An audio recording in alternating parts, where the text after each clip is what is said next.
हाग्रामा आहा मानि फेरेंगा आरो ओइ कोनबा आबसु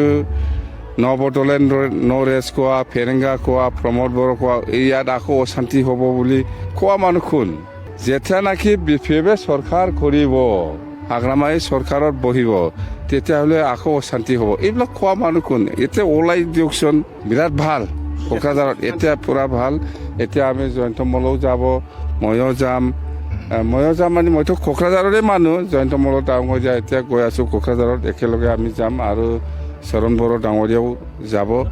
আৰু সকলো জাতি জনগোষ্ঠীৰ লিডাৰসকলক মাতিছোঁ এটা আলোচনা কৰিবৰ কাৰণে পিচ কমিটি বনাবৰ কাৰণে ইয়াত উপস্থিত থাকিব আমাৰ জয়ন্ত মল্ল ডাঙৰীয়া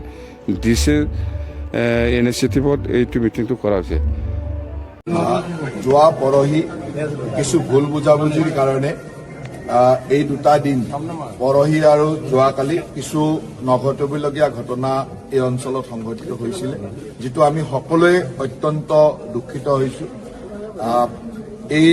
বিটিচি অঞ্চলৰ এতিয়া বিকাশ আৰু উন্নয়নৰ সময় এই সময়ত এনেকুৱা ঘটনাবিলাকে আমাক সকলোকে মনত দুখ দিয়ে আৰু এই ঘটনা সংঘটিত হোৱাৰ লগে লগে আমাৰ মুখ্যমন্ত্ৰী ডাঙৰীয়াই বিশদভাৱে সকলো খবৰ লৈ থকাৰ উপৰিও তেখেতে যোৱাকালিয়ে আৰক্ষী সঞ্চালক প্ৰধানক ইয়ালৈ পঠাইছিল আৰক্ষী সঞ্চালক প্ৰধানে গোটেই ব্যৱস্থাটো তদাৰক কৰি আছিল আৰু আজি আমি দুগৰাকীকৈ মন্ত্ৰী মই আৰু আমাৰ সতীৰ্থ মন্ত্ৰী চৰণ বড়ো ডাঙৰীয়া ইয়ালৈ আহিলোঁ ইয়াত আহি আমি এই অঞ্চলৰ যিসমূহ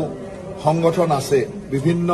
জনগোষ্ঠীয় সংগঠন বা সামাজিক সংগঠন সকলোৰে লগত বহি আলোচনা কৰিলোঁ এটা স্বাভাৱিক পৰিৱেশ এটা অভয়ৰ পৰিৱেশ যাতে সদায় কোকৰাঝাৰ বা বিটিচি অঞ্চলত থাকে তাৰ কাৰণে সকলোৱে সচেতনতাৰে কাম কৰিবৰ কাৰণে আহ্বান জনালোঁ